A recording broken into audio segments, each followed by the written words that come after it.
ফ্যাসিস দিয়ে যদি আমার ভাতিজি ভাগিনীর স্বাস্থ্য টিকা যদি নিরাপদ থাকে, ফ্যাসিস দিয়ে যদি আমার ভ্যাকসিনের টিকা আমি বিনামূল্যে পাই করোনার মতো আত্মঘাতী রোগ থেকে, ফ্যাসিস দিয়ে যদি আমার তেল নিয়ে চিন্তা না করতে হয়, বিদ্যুৎ নিয়ে চিন্তা না করতে হয়, 2 বছরের খাবার সবসময় মজুদ থাকে, খাবার নিয়ে যদি চিন্তা না করতে হয়, গ্রামের প্রত্যন্ত বৃদ্ধ বয়স্ক নারীর ভাতা নিয়ে যদি চিন্তা না করতে হয়, 10 টাকা কেজি চালের যে কার্ডগুলা, লক্ষ লক্ষ কার্ডভুক্ত মানুষের কথা যদি চিন্তা না করতে হয়, আজকে বাংলাদেশের চরাঞ্চল অব্দি একটি কাঁচার রাস্তা দেখাতে পারা যাবে না। যোগাযোগ ব্যবস্থার যদি উন্নয়ন হয়, যদি সেই চিন্তা না করতে হয়, শুধুমাত্র একটি নারী, একজন নারী, যে বাংলাদেশকে পুরো 15 বছরে এক নতুন বাংলাদেশ করে দিয়েছে। আজকে বাধ্য হচ্ছি আপনাকে স্যালুট দিতে, সত্যি আপনাকে স্যালুট জানাই। আপনি দীর্ঘজীবী হন, আপনি যেখানে থাকেন আপনি সুস্থ থাকেন। আজকে বলুক কেউ ফ্যাসিস্টের দোষর বলুক, আওয়ামী লীগ বলুক, বলুক, আজকে গর্ববোধ হচ্ছে। আজকে গর্ববোধ হবে যদি কেউ আওয়ামী লীগের দোষর বলে, গর্ববোধ হবে। তেমনি ভাবে এই বাংলাদেশের যারা এই যে শেখ হাসিনার পক্ষে কথা বলে, একদিন সবাই গর্ববোধ করবে। মানে আমার এই জেনারেশনে এসে আমার প্রধানমন্ত্রী তারেক রহমান, এখন যিনি প্রধানমন্ত্রী আমাদের, তিনি আসলেন, তিনি আগে অনেক সুন্দর কথা বললেন, তিনি আসলেন, তিনি এসেই বললেন যে আমি এত হাজার কিলোমিটার খনন করতে চাই এবং এত কোটি বৃক্ষরোপণ করতে চাই, যেটা বাংলাদেশের সঙ্গে একদমই অসামঞ্জস্যপূর্ণ এবং উদ্ভট টাইপের একটি জোকিং কথা ছাড়া কিছু না। এই লেভেলের বৃক্ষরোপণ বা খনন ল্যান্ড করলেও মানে বাংলাদেশে কৃষি জমি রাস্তাঘাটই থাকবে না, এমন একটা অবস্থা। উনি উদ্ভট একটা কথা বললেন, 20% লোকের জন্য উন্নয়ন স্ট্রাকচার করা হয়েছে, উদ্ভট একটি কথা বললেন। আমি প্রথমে ভাবছিলাম যে আরো কিছুদিন দেখি, মনে হয় উনি যে আগে সুন্দর কথা বলতেন সে কথার সঙ্গে কিছু মিল পাই কিনা। কিন্তু আজকে যখন সংসদে দেখলাম উনি বলতেছেন $234 বিলিয়ন পাচার হয়েছে গত কয়েক বছর আমলে। এখন না আসলে ভদ্র মহিলাকে নিয়ে বা তাকে নিয়ে, আসলে সাবেক প্রধানমন্ত্রীকে নিয়ে কিছু না বললেই নয়। এই ফ্যাসিস্ট বাংলাদেশের একজন আশীর্বাদ ছিলেন, এই ফ্যাসিস্ট বাংলাদেশের জন্য সবচেয়ে বড় নিয়ামত ছিলেন। আজকে আমি হিসাব করে বুঝিয়ে দিতে চাই। আপনি তারেক রহমান, আপনি বলছেন যে $234 বিলিয়ন পাচার হয়েছে। আমি বলছি না পাচার হয়নি, আমি সেটার সঙ্গে আগ্রুমেন্ট যাবো না, কিন্তু আমি আপনাকে শর্টলি একটা প্রশ্ন করতে চাই। বাংলাদেশের 2009 থেকে 2024 পর্যন্ত টোটাল এই ফ্যাসিস্ট আমলেরই টোটাল অর্থনীতির বাজেটই ছিল প্রায় 428 বিলিয়ন বা 20 বিলিয়ন এর মতো। তার ভিতর আপনি বলছেন 234 বিলিয়ন, তার মানে দাঁড়ায় প্রায় 170 বিলিয়ন বা তার কম বেশি মাত্র বাংলাদেশে খরচ হয়েছে, বাদ বাকি টাকা পাচার হয়েছে। আপনাকে শুধু শর্টলি একটা প্রশ্ন করতে চাই, আপনি কি জানেন যে বাংলাদেশের এই গত 16 বছরে বা 17 বছরের বাজেট অনুযায়ী বাংলাদেশে প্রায় 120 বিলিয়ন শুধু বাংলাদেশের যোগাযোগ ও পরিবহন খাতে ব্যয় করা হয়েছে? আপনি কি জানেন? আপনি কি জানেন শুধু রূপপুরি বাংলাদেশের প্রায় $13 বিলিয়ন খরচ হয়েছে? আপনি কি এই হিসাবগুলো রাখেন? আপনি যে বাংলাদেশে আজকে একটি গ্রাম অঞ্চলে, চর অঞ্চলে আপনি একটি কাঁচা রাস্তা আমাকে দেখাই দিতে পারবেন না? 17 বছর যে আপনি যে বাংলাদেশ দেখে গেছেন, যে আপনি পিলার করে রেখে গিয়েছিলেন, বিদ্যুৎ দিতে পারছিলেন না, সেই বাংলাদেশ আর এই বাংলাদেশ এক না। এই বাংলাদেশের বিদ্যুৎ ঘাটতি মেটানোর জন্য এই বাংলাদেশের পারমাণবিক বিদ্যুৎ চুল্লি হয়েছে, যেটা বাংলাদেশের মানুষ কল্পনা করতে পারে না। আপনি নিজে কল্পনা করতে পারেন কিনা আমি জানি না, আপনি নিজে একটা পদ্মা সেতু করতে পারেন কিনা জানি না। আপনি এবং আমি বলবো ডক্টর ইউনূস, আপনাদের মতো বিশ্ববিখ্যাত লোক, আপনারা যারা নিজেদের দাবি করেন এত সৎ মানুষ, একটা কর্ণফুলী টানেল বানায় দেখান, একটা মাতার বাড়ি বিদ্যুৎ কেন্দ্র বানায় দেখেন, একটা রূপপুর বানায় দেখেন, একটা মেট্রো রেল বানায় দেখেন। বলেন চুরি করছে, পাচার করছে, তো এখন বানায় দেখেন। এখন তো চুরিও নাই, পাচারও নাই, 2 বছর তো পার হয়ে যাইতেছে। একটা টয়লেট কি দেখাতে পারবেন যেটা আপনারা বানাইছেন? ফ্যাসিস্ট দিয়ে শুধুমাত্র এই পরিবহন খাতেই তারা 120 বিলিয়ন প্রায় খরচ করেছে। আর আপনারা বাংলাদেশের মানুষের সঙ্গে মশকরা করেন। ঠিক এখনকার যে দুর্নীতির কথাগুলো আমরা শুনি, এখন আমি বিশ্বাস করি আওয়ামী লীগের যে দুর্নীতির এত বড় কথা শোনানো হতো, সেটি একদমই টোটালি মিথ্যা কথা ছিল, প্রমাণিত। কারণ 26 লক্ষ ভারতীয় কর্মচারীর মতো এটাও মিথ্যা কথা, প্রোপাগান্ডা ছিল। এবং সেই আমাদের আবেগকে কাজে লাগিয়ে আপনাদের আসনে আপনারা বসেছেন, ক্ষমতায় বসেছেন এবং আপনাদের লুটপাটের প্রতিযোগিতায় আপনারা নেমেছেন। আমি একটিও ভালো মানুষ, দক্ষ মানুষ পাইনি, সেটা বিএনপির হোক বা অন্য মতাদর্শ, আমার যায় আসে না, কিন্তু দক্ষ মানুষ এই দেশের জন্য কন্ট্রিবিউট করুক, দক্ষ মানুষ আসুক। একজন প্রধানমন্ত্রীর মুখে যখন এরকম উদ্ভট টাইপের কথা শুনি, তেমন আমি এই আপডেট জেনারেশনের হয়ে, মানে তারই যেমন চিন্তা ভাবনা যদি এত হয়, সেখানে আমার দেশ কেমনে এই প্রতিযোগিতাপূর্ণ পৃথিবীতে কেমনে প্রতিযোগিতা করবে আমি নিজে কল্পনাই করতে পারি না। এই চিন্তাধারা নিয়ে সবচেয়ে ক্রাইসিস ম্যানেজার ছিল শেখ হাসিনা। আমি স্যালুট করবো আপনাকে, আপনি দীর্ঘজীবী হন। আপনি যে কি ছিলেন বাংলাদেশের মানুষ, বাংলাদেশের মানুষ এখন বুঝবে, সিরিয়াসলি বাংলাদেশের মানুষ বুঝবে। এবং আজকে আমি চ্যালেঞ্জ করে বললাম, আজকের ডেটটা লিখে রাখতে পারেন, 365 দিন পরে এই বাংলাদেশের প্রায় 70 ভাগ বা 80 ভাগ মানুষ বলবে যে আল্লাহর রাস্তে শেখ হাসিনা আরো দীর্ঘজীবী হোক এবং বাংলাদেশের প্রধানমন্ত্রী হোক। এর জন্য আমার যা ট্যাগ দেওয়া হোক, যা বলা হোক বলুক।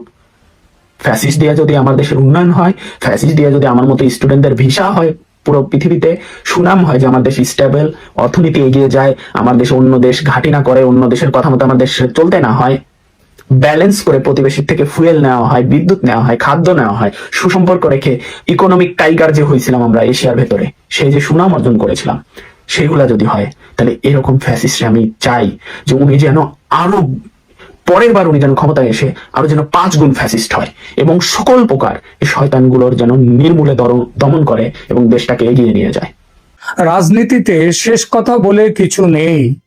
এই প্রবাদটি কি তারেক রহমানের নতুন বিএনপি সরকারের জন্য সবচেয়ে বড় সত্য হতে যাচ্ছে?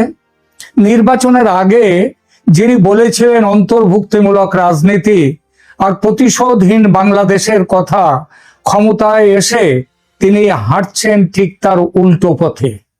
2025 সালের মে মাসে মোহাম্মদ ইউনূসের নেতৃত্বাধীন অন্তর্বর্তী সরকার সন্ত্রাস বিরোধী আইন 2009 সংশোধনের মাধ্যমে আওয়ামী লীগ ও এর অঙ্গ সংগঠনগুলোর রাজনৈতিক কার্যক্রম নিষিদ্ধ করেছিল। প্রাথমিক যুক্তি ছিল জুলাই 2024-এর গণ অভ্যুত্থানে সংঘটিত হত্যাকাণ্ডের বিচার প্রক্রিয়া সম্পন্ন না হওয়া পর্যন্ত দলটিকে রাজনীতি থেকে দূরে রাখার জন্য এই ব্যবস্থা করা হচ্ছে। রাষ্ট্রপতির অধ্যাদেশের মাধ্যমে প্রাপ্ত ক্ষমতা বলে আওয়ামী লীগকে নিষিদ্ধ না করে দলের সমস্ত কাজকর্ম নিষিদ্ধ করে দিয়েছিল মোহাম্মদ ইউনূসের অন্তর্বর্তী সরকার। আর এবার সেই একই পথে হেঁটে আওয়ামী লীগকে সমূলে উৎপাটন করতে অন্তর্বর্তী সরকারের অধ্যাদেশকে স্থায়ী আইনে রূপান্তরিত করছে বিএনপি। এটাই এখন ঢাকায় এবং ঢাকার বাইরে আন্তর্জাতিক মহলেও জোর চর্চার বিষয়।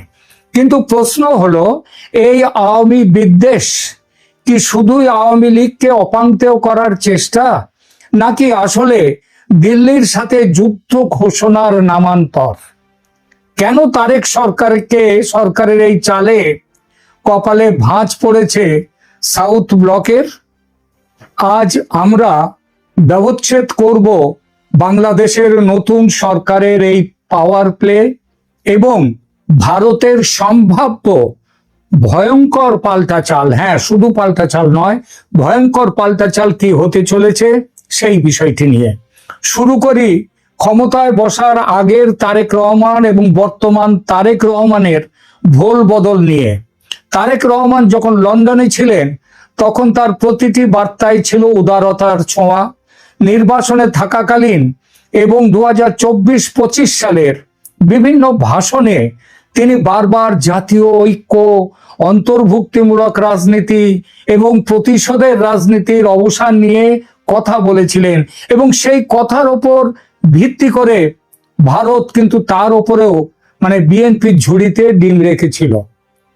তারেক রহমান এমনও ইঙ্গিত দিয়েছিলেন যে জনগণই ব্যালটের মাধ্যমে সিদ্ধান্ত নেবে কার রাজনীতি করার অধিকার আছে আর কার নেই। কিন্তু ঢাকায় মসনদে বসতেই সেই সুর বদলে গেল। তার ওই আগের অবস্থানের ভিত্তিতেই কিন্তু ভারত তাকে সমর্থন দিয়েছিল এবং ভারত সমর্থন না দিলে তিনি বাংলাদেশে ফিরতে পারতেন না। ভারত তার পেছনে না দাঁড়ালে এই যে বিপুল জয় করে তিনি ক্ষমতায় বসেছেন সেই জয় তিনি পেতেন না। কিন্তু ঢাকার মসনদে বসতেই সেই সুর বদলে গেল। মোহাম্মদ ইউনূসের সরকার যে সন্ত্রাস বিরোধী আইনের মাধ্যমে আওয়ামী লীগকে কোণঠাসা করেছিল, বিএনপি এখন তাকে স্থায়ী সিলমোহর দিতে চলেছে। এই সিদ্ধান্ত নিয়ে ফেলেছে, সংসদে সেই ব্যাপারে এগিয়েও যাচ্ছে। এটা কি কেবল অভ্যন্তরীণ প্রতিশোধ নেয়া, নাকি এর পেছনে লুকিয়ে আছে ভূ রাজনীতির গভীর খেলা? এটা কি শুধু আওয়ামী লীগের বিরোধিতা, নাকি সেই বিরোধিতার আড়ালে ভারতের দিকেও চ্যালেঞ্জ ছুড়ে দেয়া?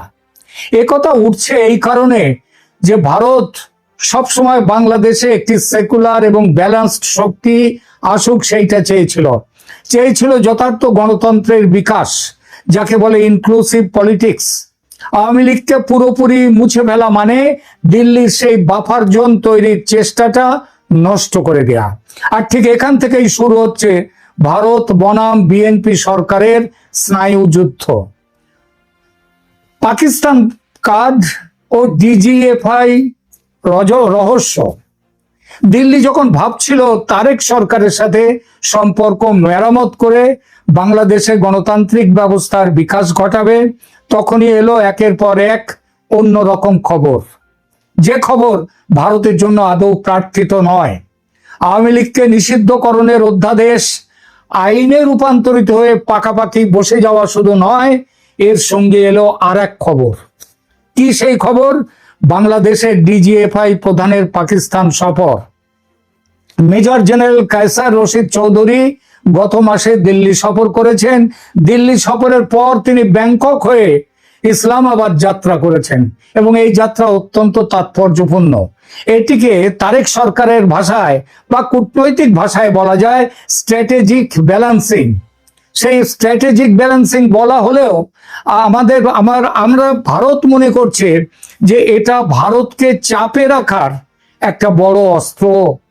যে সংস্থাটির ওপর ভারতের নিরাপত্তা অনেকখানি নির্ভর করে, ডিজিএফআই, তার প্রধান যখন ব্যাংকক হয়ে ইসলামাবাদ যান এবং সেখানে গিয়ে আইএসআই এর সঙ্গে মিটিং এ বসেন, তখন দিল্লির সাউথ ব্লকে রেড অ্যালার্ট বাজাই স্বাভাবিক। এটা কি ভারতকে চাপে রাখার কৌশল বিএনপি সরকারের, নাকি পুরনো বলয়ে ফিরে যাওয়ার সংকেত? কি সেই বলয়? সেই বলয় হচ্ছে চীন পাকিস্তানের ঘনিষ্ঠ হও। পাকিস্তান কার্ড খেলে তারেক রহমান হয়তো ভারতকে দেখাতে চাইছেন আমাদের বিকল্প পথ খোলা আছে, কিন্তু এই কার্ড কি শেষ পর্যন্ত বুমেরাং হয়ে ফিরে আসবে তারেক রহমান সরকারের দিকে? কেন বুমেরাং হবে কথাটা বললাম, একবার দেখা যাক। প্রথমত, বাংলাদেশের ব্যাপারে ভারতের এখনকার সিদ্ধান্ত ঢের হয়েছে, আর ওই ওয়েট অ্যান্ড ওয়াচ, মানে অপেক্ষা করো দেখো, এইটা আজ নীতি আর চলবে না। ভারত তার প্যাসিভ ভয়েস থেকে এখন অ্যাক্টিভ ভয়েসে ফিরে এসছে, বা প্যাসিভ মোড থেকে অ্যাক্টিভ মোডে ফিরে এসছে। আর এই মোডে যাওয়ার কয়েকটি অস্ত্র বাংলাদেশকে ঠিক রাস্তায় রাখার, সেই অস্ত্র মজুদ আছে ভারতের কাছে। প্রথমত প্রথম অস্ত্র হচ্ছে জল বন্টন চুক্তি। 2026 ডিসেম্বরে গঙ্গা জল বন্টন চুক্তির মেয়াদ শেষ হবে এই সামনেই, এই ডিসেম্বরে। ভারতের হাতে এটি একটি বিশাল লিভার।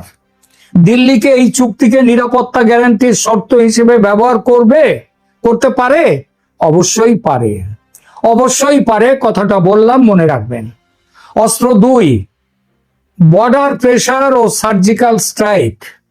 বাংলাদেশের যে খবর আসছে যে সেখানে সন্ত্রাসী মৌলবাদীরা, সেখানে মাঝখানে তারেক সরকার জেতার পরে একটুখানি থমকে গিয়েছিল, কিন্তু এখন আবার তারা মাথা চাড়া দিচ্ছে ভালোভাবেই, এবং বাংলাদেশের মাটি ব্যবহার করে উত্তর পূর্ব ভারতের বিচ্ছিন্নতাবাদীরা মাথা চাড়া দেওয়ার চেষ্টাও করছে।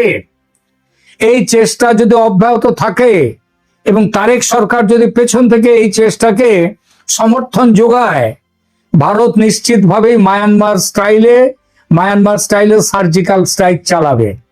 এই সম্ভাবনা এখন আর কোনো টেবিল টক আলোচনার বিষয় নয়, এটা নিরেট বাস্তবতা।